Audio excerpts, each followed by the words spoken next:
Hello all, this is the last video of our D block elements playlist. तो इसमें हम देखेंगे applications of D block elements. So let's start. Application of D block elements.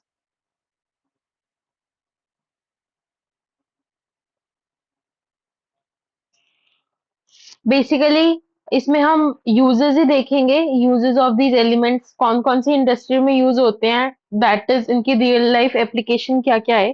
तो इसमें हम majorly 7 chunks cover करेंगे. सबसे पहले आयरन से स्टार्ट करते हैं. आयरन तो हमें इन जनरल भी पता ही है कि लाइक स्टील प्रोडक्शन में यूज होता है. And like in general iron steel काफी इंपॉर्टेंट होते हैं कंस्ट्रक्शन मटेरियल को बनाने में and everything.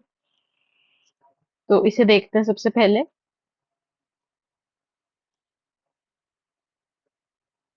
Iron that is Fe. तो आयरन एंड स्टील जो होते हैं, जैसे कि भी बताया, इंपॉर्टेंट होते हैं but actually these are most important construction material.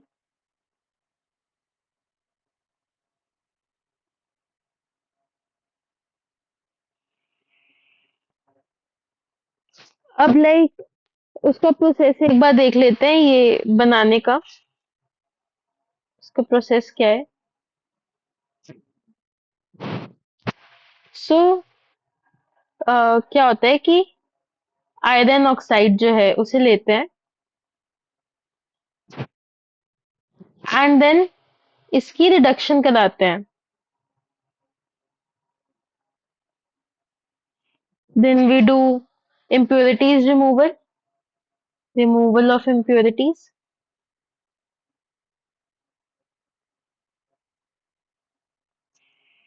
Then उसके बाद कार्बन का एडिशन करवाते हैं. Addition of carbon.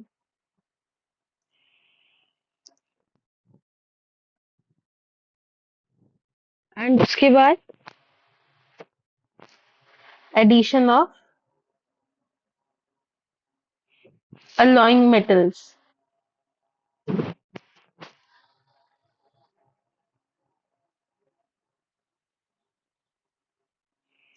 कौन कौन से. क्रोमियम, मैंगनीज, निकल. यहाँ पर हमने लास्ट वीडियो में भी देखा था कि फेरस जो है वो इनके साथ अलॉयज बनाता है, तो उनमें से दो यहाँ पे रिपीट हो रहे हैं, क्रोमियम और मैंगनीज. ठीक है. तो आयरन ऑक्साइड की क्या है, रिडक्शन कराई जाती है. रिडक्शन कैसे होती है, उस पहले तो इम्प्योरिटीज रिमूव कर देते हैं देन उसमें कार्बन ऐड कर देते हैं. देन उसके बाद अलॉय बनाने के लिए क्या करते हैं हम, इसमें क्रोमियम और, तो ठीक है, हम इसमें क्या करते हैं आयरन ऑक्साइड की रिडक्शन करा देते हैं. उसमें हम पहले क्या करते हैं, इम्प्योरिटीज रिमूव कर देते हैं, देन कार्बन ऐड करते हैं एंड देन उसके बाद क्या है, हम अलॉइंग मेटल्स ऐड करते हैं. अलॉइंग मेटल्स जैसे कि क्रोमियम, मैंगनीज और निकल. तो ये हो गई आयरन की एप्लीकेशन. अब हम देखते हैं बैटरी इंडस्ट्री में क्या एप्लीकेशन होती है in general D block elements की. So battery industry.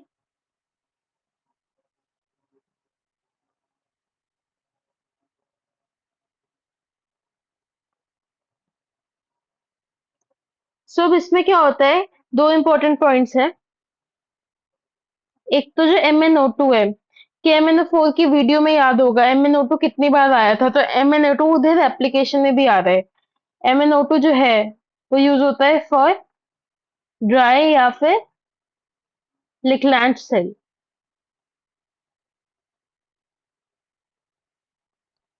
तो मैंने जो है यहाँ ये स्पेशली बैटरीज वाले पार्ट के भी काफी ऐसे यूनिक नोट्स प्रिपेयर करे हुए हैं.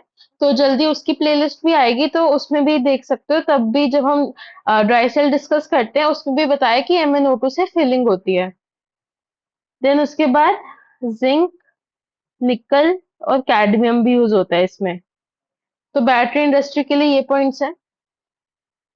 देन निकल जो है उसके अपने कुछ और भी फायदे हैं, एप्लीकेशंस हैं, वो भी देखते हैं।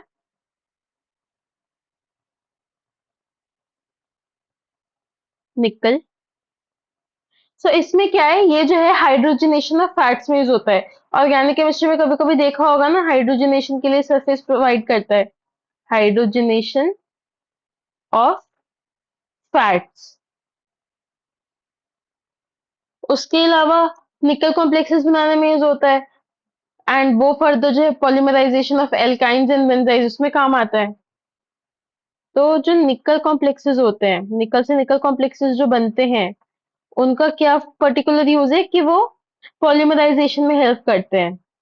Polymerisation of alkynes and benzene. तो निकल के जो दो हमने दो इधर पॉइंट्स देखे, वो दोनों ऑर्गेनिक केमिस्ट्री से रिलेटेड थे, और एक फिजिकल केमिस्ट्री से। फिजिकल केमिस्ट्री वाला बैटरी में कवर हो गया, एंड ये ऑर्गेनिक केमिस्ट्री वाला जो है, ये अब यहाँ पर कवर हो रहा है। That is hydrogenation of fats and polymerisation of alkynes and benzene. तो अब नेक्स्ट देखते हैं कॉइनेज मेटल्स। कॉइनेज मेटल्स में भी इनका रोल था। सो कॉइनेज मेटल्स।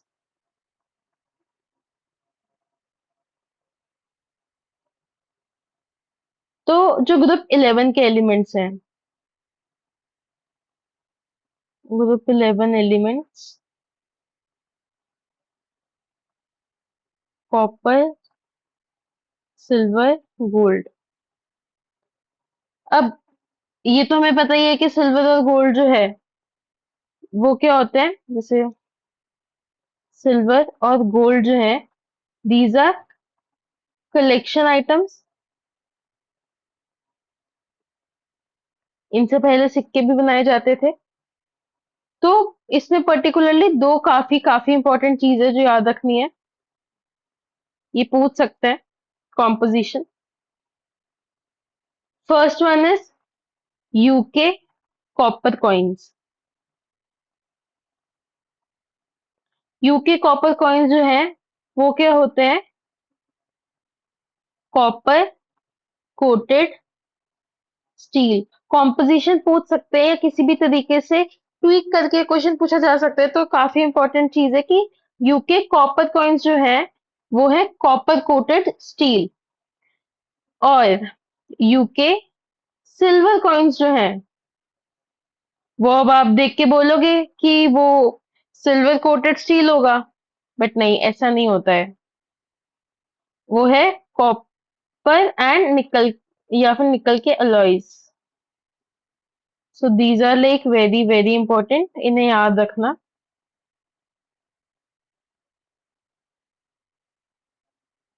तो हमने अभी तक 4 पॉइंट कवर कर लिए। आयरन, बैटरी इंडस्ट्री, निकल एंड कॉइनेज मेटल्स। अब इसके बाद देखते हैं कैटलिस्ट का पॉइंट। नेक्स्ट देखते हैं कैटलिस्ट।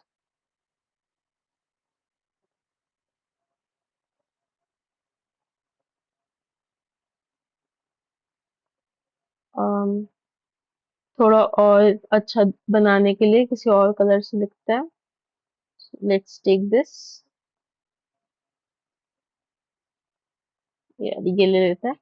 तो इसमें क्या है, 3 पॉइंट्स हैं। फर्स्ट वन इज, हाँ, first one is contact process. ये प्रोसेसेस हो सकता है आपने कहीं और भी सुने हो, यहाँ पे वापस मेंशन होता है, तो दिस इज वेरी इंपॉर्टेंट। तो इन जनरल यहाँ पर जो हम कैटलिस्ट में वो देख रहे हैं ना एप्लीकेशन, उसमें क्या याद रखना है, प्रोसेस नेम एंड कैटलिस्ट की इंपॉर्टेंस। मतलब कैटलिस्ट कौन सा यूज हो रहा है, ये सब दोनों चीजें इंपॉर्टेंट है। तो कॉन्टैक्ट प्रोसेस जो है, that is used for manufacturing of H2SO4, that is sulphuric acid, used in manufacturing H2SO4। इसमें क्या होता है, जो हमारा SO2 होता है उसमें हम डालते हैं ऑक्सीजन। तो इसे रिएक्ट करवाने के लिए हमें चाहिए कैटलिस्ट दैट इज V2O5। अब ये देखो वेनेडियम, वेनेडियम ऑक्साइड जो है ये डी ब्लॉक का एक कंपाउंड है। तो SO3 बनता है, देन SO3 से फर्दर H2SO4 बनाने के लिए प्रोसेस किया जाता है। तो कॉन्टैक्ट प्रोसेस में this is very useful. Metallurgy में होती हैं चीजें, बताई जाती हैं। मेटलर्जी के भी मेरे पास काफी डिटेल नोट्स हैं, उस भी हम बाद में सीरीज क्रिएट कर सकते हैं। तो आप बताना अगर आपको वो चाहिए तो कमेंट्स में जरूर लिखना। एंड इन जनरल भी अगर आपको कोई पर्टिकुलर टॉपिक या किसी पर्टिकुलर चैप्टर पे वीडियो चाहिए तो वो आप लिख सकते हो, उसे हम पहले बनाने का ट्राई करेंगे। पॉलीमराइजेशन है नेक्स्ट एप्लीकेशन। सो क्या होता है इथीन में, अगर इथीन में अगर हम डालें जिगलर कैटलिस्ट, जिगलर कैटलिस्ट, अब ये यहाँ पे बहुत ही इंपॉर्टेंट हो जाता है क्योंकि यहाँ पे नाम वाला कैटलिस्ट आ गया। तो इथीन से बन जाती है पॉलीथीन। तो अब जिगलर कैटलिस्ट क्या होता है, डी ब्लॉक में देख रहे हैं तो मतलब को डी ब्लॉक का एलिमेंट ही होगा। तो ये होता है TiCl4 प्लस AlMe3। अब इसमें जो ये TiCl4 है ये डी ब्लॉक का है, इसलिए ये हम डी ब्लॉक के एप्लीकेशन में देख रहे हैं। सो this is like very very important, याद रखना जिगलर कैटलिस्ट क्या होता है। डायरेक्ट क्वेश्चन भी पूछ सकते हैं कि which catalyst is use in the polymerization of ethene. अब उसमें जिगलर कैटलिस्ट भी नाम दे सकते हैं और ये भी दे सकते हैं। फिर हम देखते हैं वॉकर प्रोसेस। वॉकर प्रोसेस, अब वॉकर प्रोसेस क्या होता है, इसमें हम क्या करते हैं इथाइन की ऑक्सीडेशन करा देते हैं।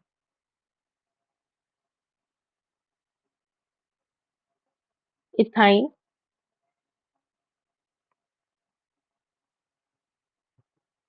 PdCl2 ऑक्सीडेशन करवाते हैं हम। अब ये जो PD है, ये पैलेडियम, ये कौन सी सीरीज को बिलोंग करता है, सॉरी लाइक कौन से ब्लॉक को बिलोंग करता है, डी ब्लॉक को। तो इसलिए ये भी एक एप्लीकेशन है। तो यहाँ पे PdCl2 जो है वो एक कैटलिस्ट की तरह काम करता है। सो इससे क्या प्रोडक्ट बनता है, ये रिएक्शन आपने पहले ऑर्गेनिक में कहीं देखी हो सकती है, अगर आपको पता है तो जल्दी से कमेंट करो। तो इससे हमारे पास बनती है इथेनॉल। तो this is also very important. ये जो है क्योंकि ये ऑर्गेनिक में भी कहीं ना कहीं आ जाती है चीज। तो जब भी ऐसा कोई पर्टिकुलर चीज हो जो इंटरसेक्शन में लाया कर रही है, मान लीजिए कि कोई एक चीज जो है वो इनऑर्गेनिक में भी पढ़ा रहे हैं, ऑर्गेनिक में भी पढ़ा रहे हैं, या फिर इनऑर्गेनिक में भी है फिजिकल में भी है, ऐसी कुछ चीजें आ जाती है तो वो और ज्यादा इंपॉर्टेंट बन जाती है। क्यों? क्योंकि उनका रेपिटेशन हो रहा है दो अलग अलग जगह पे, मतलब वो चीज इन जनरल काफी यूजफुल है, तभी इसे दो दो जगह पे मेंशन किया गया है। तो इसलिए this is also very very important. So catalyst में ये तीन चीजें थी। अब लास्ट दो काफी छोटी चीजें बचती है हमारे पास, एक तो है सिल्वर और एक है टाइटेनियम। उनके भी पर्टिकुलर एक एक कंपाउंड ही काफी यूजफुल है। तो जो सिल्वर है वो पर्टिकुलरली AgBr की फॉर्म में काफी यूजफुल है in photographic industry. So this is useful in photographic industries. मतलब ऐसा बोल सकते हैं कि फोटोग्राफिक इंडस्ट्रीज की जान है ये, because of its special light sensitive properties. ये काफी इंपॉर्टेंट पॉइंट है। अब देखो ना इसमें सिल्वर हेलाइड है ये तुम्हें पता है, बट स्पेशली ये सिल्वर ब्रोमाइड, ब्रोमीन वाला कंपाउंड है स्पेसिफिकली, ये चीज याद रखना। This is also very important point because of its special light sensitive properties.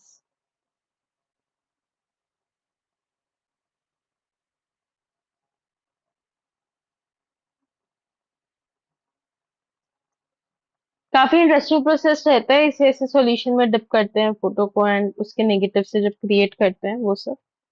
So this is like very very important. उसके अलावा अब नेक्स्ट एक लास्ट जो एप्लीकेशन है वो है टाइटेनियम की, in the form of titanium oxide in +2 oxidation state of titanium. तो वो देखते हैं। TiO, ये जो है ये पिगमेंट इंडस्ट्री में काफी यूज होता है।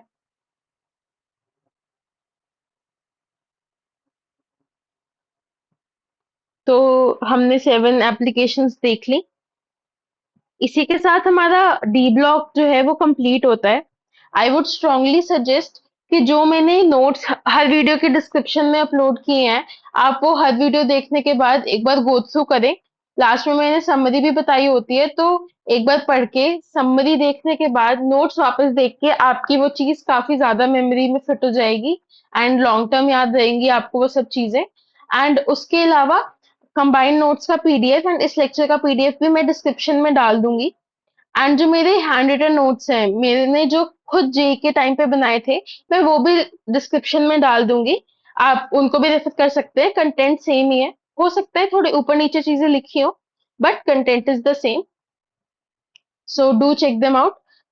उसके अलावा आई वुड सजेस्ट कि एक बार आपने ये सीरीज अच्छे से कर ली एंड आपको ये सब अच्छे से याद हो गया, तो जो है एनसीईआरटी के से आप डी ब्लॉक चैप्टर एक बार पढ़ लें, उससे आपका ये चैप्टर एकदम ही पक्का हो जाएगा जेई के लिए। एंड जो मैंने इतनी चीजें पढ़ाई उससे आप देखेंगे कि आपको एनसीईआरटी पढ़नी काफी इजी लग रही है, क्योंकि आपको ऑलरेडी काफी चीजें याद है, आपको समझ आई हुई हैं। तो that's all for this video. अब सारी वीडियोस की तरह इसमें भी एक बार समरी देख लेते हैं कि आज हमने क्या क्या देखा।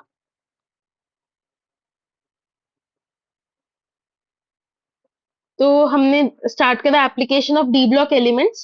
7 पॉइंट्स हैं उसमें। पहला हमने देखा आयरन। तो इफ आयरन एंड स्टील जो है वो मोस्ट इंपॉर्टेंट है इन कंस्ट्रक्शन मटेरियल। प्रोसेस क्या होता है कि आयरन ऑक्साइड की रिडक्शन कराते हैं। वो कैसे? इम्प्योरिटीज रिमूव करते हैं, कार्बन ऐड करते हैं और अलोइंग मेटल डाल देते हैं। बैटरी इंडस्ट्री में MnO2 काफी इंपॉर्टेंट है फॉर ड्राई या फिर लिक्लैंड सेल बोल लो उसके लिए। एंड जिंक निकल कैडमियम, ये इलेक्ट्रोकेमिस्ट्री में जो बैटरीज का पार्ट है उधर भी हम देखते हैं कि सेल्स में काफी यूज होते हैं। देन उसके बाद निकल जो है that is also use in hydrogenation of fats, organic chemistry में काफी बार देखते हैं। And also in polymerisation of alkynes and benzene. उसके अलावा हमने देखे काफी कॉइनेज मेटल्स भी जो हैं वो डी ब्लॉक एलिमेंट्स ही हैं। For example copper, gold, silver, ये पहले जमाने में कॉइन्स बनाने में यूज होते थे। तो जो सिल्वर और गोल्ड है वो कलेक्शन आइटम्स भी हैं। एंड अब कलेक्शन आइटम्स है तो उनसे सिक्के तो नहीं बना सकते हैं, तो इसलिए दो तरह के कॉइन्स हमने देखे, UK copper coins and UK silver coins. अब इनकी कॉम्पोजिशन काफी इंपॉर्टेंट है। यूके कॉपर कॉइन्स तो सिंपली कॉपर कोटेड स्टील है, बट ये पता है आपको, तो आप सोचेंगे कि यूके सिल्वर कॉइन्स जो है वो सिल्वर कोटेड स्टील होगा, बट नहीं, ऐसा नहीं होता है। Those are copper and nickel alloys. उसके बाद वेरी वेरी इंपॉर्टेंट कैटलिस्ट वाली एप्लीकेशन देखी। पहला है कॉन्टैक्ट प्रोसेस। तो मैन्युफैक्चरिंग ऑफ H2SO4 में ये प्रोसेस यूज होता है। एंड SO2 में ऑक्सीजन डालने के बाद SO3 पाने के लिए हम V2O5 कैटलिस्ट का यूज करते हैं। Next is polymerisation. तो इथीन को पॉलीथीन बनाने के लिए जिगलर कैटलिस्ट यूज होता है। जिगलर कैटलिस्ट क्या होता है? TiCl4 plus AlMe3। फिर हमने देखा walker process which is also very very important. Ethyne की ऑक्सीडेशन कराते हैं टू मेक इथेनॉल, और ये PDCl2 की प्रेजेंस में। फिर हमने देखा AGBR। ये जो है ये फोटोग्राफिक इंडस्ट्रीज की जान है, क्योंकि इसकी स्पेशल लाइट सेंसिटिव प्रॉपर्टीज होती हैं। फिर उसके बाद हमने देखा कि TiO जो है वो पिगमेंट इंडस्ट्री में यूज होता है। So that's all for this video. Thank you.